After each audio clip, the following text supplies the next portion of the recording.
Hi everyone, your Tampa Bay realtor and new home specialist Lance Moore, and in this video I'm going to go over the 3 top ways that you could save money and make money when you buy a new home. So if you're looking at buying a new home now or in the future, this is a must-watch video. I'm going to teach you stuff you never knew about in ways to not only make money, but save money on new construction. The reason why I'm doing this video is because I want to help people make money and save money when they're buying a new home. Over the last 20 years, I've sold hundreds and hundreds of new homes, and I know the builders and new construction inside and out. And one thing I notice is most people who buy a new home have never bought a new home before. And even people who have bought a new home don't really understand the ins and outs and what you really need to look for if you want to save money and make money. So the first thing I'll tell you is you make money when you buy a home. You have to buy wise. You have to know what you're looking at in order to make the most amount of money. Of course, you're going to get the money when you sell the home, but you need to make the money when you buy it. So the first thing you need to look at, and the first thing you need to know is, what are you buying? You need to understand what you're buying. You need to understand the location. Is it a good location? Is it a bad location? Is it a great location? Because if you buy in a subdivision that's not really that good of a location or doesn't really have a very good reputation, when you go to resell, your home's going to sit in the market for a while and you're not going to get top market value because it's going to be shop worn. It's reverse. If you buy in an excellent subdivision that has a great reputation and a lot of demand, when you go to sell, you'll be able to sell easy. You're going to be able to sell like that because of the demand of the subdivision, the demand even of the builder. Which leads me to the next thing on this subject is know the builder. Not all builders are the same. Each one of them has their quirks. Some builders are good, some builders are great, and some builders aren't that good. You really need to understand the builders, their quality of construction, how they build outside the home, how they build inside the home, what makes them different than the other competing builders in the area and in the subdivision, because where are you going to get the most bang for your buck?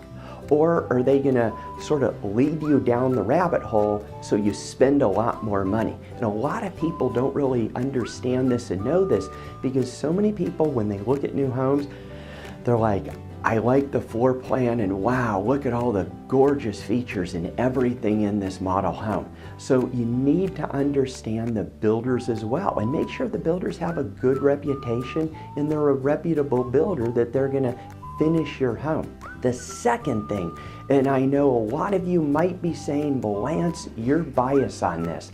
Well, the second thing is to get a real estate agent to represent you. Someone who knows new construction inside and out, whether it's someone else or myself, get someone to represent you. I'm going to give you a short story why. And this has happened to me dozens and dozens of times. Several years ago, I had a client that called me up. They spoke with me a year earlier about buying. They decided to wait. So he called me up, said him and his wife were going to buy. They found the builder, they found the subdivision, and his wife was a little concerned because she thought they could get a better deal if they didn't have a real estate agent. And I said, I completely understand. You guys need to do what's best for you and your family. I said, what price are you getting the home for? And he said, $198. Now this is several years ago. He said, $198. And I said, okay. I said, fair enough. I said, why don't you give me a little while? Let me get in touch with the builder rep. I know him. Let me see what I could do. So I called him back and I said, okay, well, I could get it to you for $193 plus a garage door opener thrown in. And he told his wife, and his wife in the background said, I don't know how in the heck they could do that. They have to pay his commission. So I said, Joe, if you could please put your wife on the phone, I want to talk to her real quick. So we put his wife on the phone, and I said, let me ask you a question. I said, over the next year, 5 years, 10 years, I said, how many homes are you going to buy through this builder? And she said, well, probably one. I said, great. I said, you think the builder knows that? And she said, well, of course. I said, over the next year, 5 years, 10 years, how many homes do you think I'll sell through this builder? And she said, well, I don't know. And I said, okay, well, maybe 1, maybe 10, maybe 50. Who knows, right? And she said, correct. I said, well, last year, I sold 12 homes through this builder at an average purchase price of $250,000 with a net profit margin of 20%. I said, do you think the builder knows this? And she said, well, yeah. And I said, well, exactly. I said, who do you think the builder is going to give a better deal to?